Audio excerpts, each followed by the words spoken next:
اب اس شخص نے، اس حاسد نے معلم کے آنے سے پہلے معلم کی دعوت رکھ دی. جاتا ہے معلم کے پاس، جی میں آپ کی دعوت کرنا چاہ رہا ہوں، آپ آئیں میرے پاس دعوت آ کر کھائیں. اس نے کہا یار اتنے اخلاص کے ساتھ، اتنے پیار کے ساتھ، اتنی محبت کے ساتھ یہ دعوت کر رہا ہے، چلیں ٹھیک اس کی دعوت کو قبول کر لیتی ہیں. وہ چلا جاتا ہے. اب جیسے وہ وہاں پہ پہنچتا ہے تو اس حاسد نے کیا کہ اس دعوت کے اندر لہسن اور پیاز کا استعمال بہت زیادہ کیا تھا.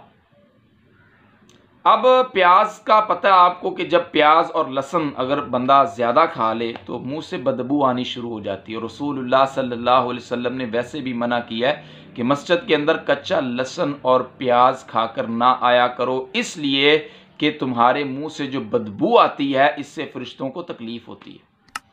ظاہری بات ہے جو لہسن کا استعمال زیادہ کیا تھا تو منہ سے ہمک آ رہی تھی. بہرحال اس نے دعوت کھائی اور دعوت کھانے کے بعد وہ بادشاہ کے دربار میں پیش ہوا اور وہاں پہ جا کے اس نے وہی لوگوں کو نصیحت کی، لوگوں کو دعوت دی. دعوت جب کمپلیٹ ہوگی تو بادشاہ نے اس معلم کو اپنے پاس بلا لیا. جب اس معلم کو اپنے پاس بلایا، اپنے قریب بلایا اور بادشاہ بات کرنے لگا، تو جب وہ معلم قریب ہونے لگا تو اس نے کیا کیا، اپنے چہرے پہ ایسے ہاتھ رکھ لیا. جیسے اس نے اپنے چہرے پہ ہاتھ رکھا، بادشاہ سمجھ گیا کہ یہ واقعتاً اس بندے کی بات بالکل ٹھیک تھی. یہ بندہ تو میری بات سننا گوارا نہیں کرتا، یہ تو میرے خلاف سازشیں کرتا ہے، یہ میرے خلاف پروپوگنڈا کرتا ہے. اس بندے کی بات بالکل سچی تھی. پھر بادشاہ کیا کرتا ہے؟ بادشاہ فوری طور پہ خط لکھتا ہے، ایک فرمان جاری کرتا ہے. اور اس دور کے اندر، اس بادشاہ کے دور کے اندر یہ ہوا کرتا تھا کہ بادشاہ اگر کسی کو فوری خط لکھ دیتا تھا تو یا تو بادشاہ نے اسے بہت بڑی جاگیر دینی ہے یا بادشاہ نے کو بہت بڑا انعام دینا ہے. اور آپ جانتے ہیں کہ بادشاہوں کا جو انعام ہوتا ہے وہ کتنا بڑا ہوتا ہے. ظاہری بات ہے بادشاہ جب کسی کو انعام دے تو وہ چھوٹا موٹا انعام تو ہوتا نہیں ہے. بادشاہ پھر اپنی حیثیت کے ساتھ بڑا انعام، بڑی جاگیر سے نوازتا ہے. تو یہ دستور تھا وہاں کے کہ جب بادشاہ فوری طور پہ کسی کو خط لکھ کر دیتا تھا تو اس کا مطلب یہ تھا کہ یا تو بادشاہ نے اسے کوئی جاگیر دیا ہے، ایک بہت بڑے انعام سے نوازا ہے. اب بادشاہ نے اس خط میں کیا لکھا تھا؟ بادشاہ نے لکھا کہ یہ بندہ جیسے تیرے پاس پہنچے، تیرے پاس آئے، تو نے کرنا کیا؟ اس کا قتل کر دینا ہے، اس کا چمڑا جو ہے اس میں بھوس ڈال کے وہ میرے پاس بھیج دینی. اب یہ خط میں لکھا ہے بادشاہ نے، اور خط اس معلم کو پکڑا دیا، یہ خط تو فلاں جو حاکم ہے اس کے پاس لے جا. اس معلم نے خط کو پکڑا اور خط دربار سے لے کر باہر نکلا تو آگے ایک حاسد تھا. کون سا حاسد؟ وہی حاسد جو دونوں کے درمیان تفریق اور لڑائی ڈالنے کی کوشش کر رہا تھا، جو بادشاہ کے دل کے اندر اس معلم کی عزت، ادب، مقام اور مرتبے کی نکالنے کی کوشش کر رہا تھا، جل رہا تھا. اس کو اتنی رسپیکٹ اور عزت کیوں مل رہی ہے؟ یہ چھن جانی چاہیے، یہ اس کے پاس نہیں رہنی چاہیے. اب وہ خط لے کے جا رہا ہے تو حاسد کی نظر پڑتی ہے اس معلم کے اوپر، تو وہ پاس چلا جاتا ہے، پوچھتا ہے یار کدھر جا رہے؟ اس نے کہا بادشاہ سلامت نے خط دیا ہے اور وہ میں خط فلاں حاکم کے پاس لے کر جا رہا ہوں. حاسد چونکہ لالچی ہوتا ہے، اس کا لالچ تو بھرتا نہیں ہے، بہت گندا اور گھٹیا قسم ذہن کا مالک ہوتا ہے جو حاسد ہوتا ہے. کیونکہ جو حسد ہے یہ انسانیت کو تباہ کر کے رکھ دیتا ہے، انسانیت کے اعمال کو برباد کر کے رکھ دیتا ہے. اس لیے رسول اللہ صلی اللہ علیہ وسلم نے بیان فرمایا نا، لا یجتمعان فی قلب عبد، کسی بندے کے اندر دو چیزیں کبھی جمع نہیں ہو سکتی. فرمایا الایمان والحسد، ایک ایمان اور ایک حسد. اگر ایمان ہے تو حسد نہیں، اگر حسد ہے تو ایمان نہیں، وہ ایمان سے خالی. حسد اتنا قبیح جرم ہے، حسد اتنی گندی بیماری ہے. اور وہ جا کے پتہ کیا کہتا، اسے جا کر کہتا یار یہ جو خط ہے تو مجھے دے دے. وہ معلم بیچارہ لالچی نہیں ہوتا، اس نے کہا یار چل ٹھیک ہے یہ خط تو لے لے، تو چلا جا. وہ حاسد خط لیتا ہے، خط لے کے حاکم کے پاس پہنچ جاتا ہے. جیسے حاکم کے پاس پہنچتا ہے خط کو کھولا جاتا ہے. حاکم جیسے خط کو پڑھتا ہے اس کی چیخیں نکل جاتی ہے، کہنے لگا مجھے صرف ایک موقع دیں، یہ بادشاہ سلامت نے مجھے خط نہیں دیا، یہ میں بات ثابت کر کے دکھاؤں گا، یہ خط میرے لیے تھا ہی نہیں، یہ بادشاہ نے مجھے خط لکھ کر دیا ہی نہیں، یہ تو فلاں ایک معلم تھا جس کے لیے لکھا تھا۔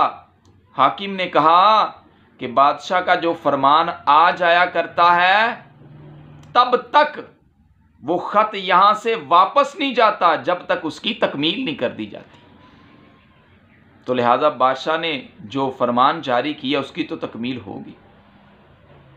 لہذا اس حاکم نے کیا کیا، اس خط کے اوپر عمل کرتے اسے قتل کر دیا، اس کے چمڑے کے اندر بھس ڈال کے بادشاہ سلامت کو پہنچا دیا۔ بادشاہ کے پاس پہنچ گئی ہے تو دوسرے دن کیا ہوتا ہے، وہی معلم پھر دربار میں آ کے لوگوں کو واضح نصیحت کر رہا ہوتا ہے۔ بادشاہ اس معلم کو دیکھ کر بڑا حیران ہوا کہ وہ جو چمڑا ہے جس کے اندر بھس ڈالا ہوا ہے تو وہ کس کا ہے؟ بادشاہ بڑا حیران۔ بادشاہ نے اس کو اپنے پاس بلایا معلم کو، اور بادشاہ نے کہا کہ میں نے تجھے خط دیا تھا اور خط دے کر فلاں حاکم کے پاس بھیجا تھا اور تو یہاں پہ موجود ہے۔ اس نے کہا بادشاہ سلامت وہ فلاں شخص تھا، تو اس نے کہا وہ خط مجھے دے دو، تو میں نے اسے دے دیا، میں نے کہا چلیں ٹھیک، اگر تم لے کر جانا چاہتے ہو تو تم لے جاؤ۔ تو وہ خط لے گیا تو بادشاہ بڑا حیران ہوا۔ بادشاہ نے کہا وہ تو باتیں کر رہا تھا تیرے بارے میں کہ تو میرے خلاف باتیں کرتا ہے۔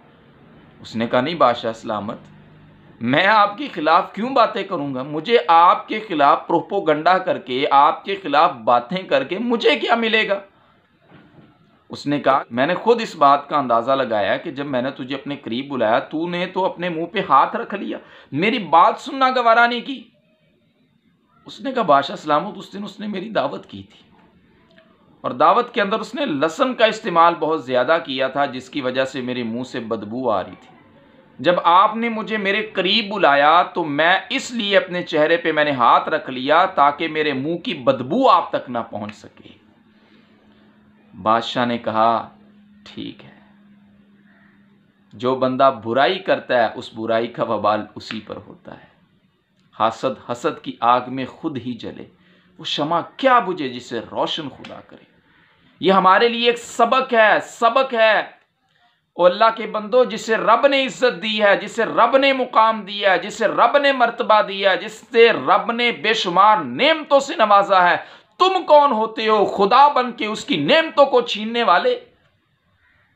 او اللہ کے بندو، اگر ایسا کرو گے، کسی کے خلاف پروپوگنڈا کرو گے، اس گڈھے کے اندر تم خود گر جاؤ گے۔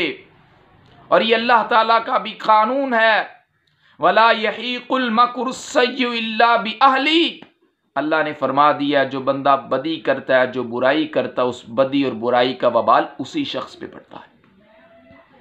اس لیے ہمارے لیے نصیحت ہے کہ کبھی کسی کے خلاف پروپوگنڈا نہ کیا کریں، کبھی کسی سے حسد نہ کیا کریں، کسی کے خلاف سازشیں نہ کیا کریں۔ اگر کسی کے خلاف سازشیں کریں گے، ان سازشوں کو ناکام عرش والا خدا کرنے والا ہے۔ تو لہذا اگر حسد کریں گے تو اعمال تو برباد ہوں گے، زندگی بھی انسان کی ساری برباد ہو جائے گی۔ اللہ سے دعا ہے کہ اللہ تعالی ہمیں حسد جیسی گندی بیماری سے محفوظ فرمائے، اور اللہ تعالی ہمیں سچ بولنے کی توفیق عطا فرمائے۔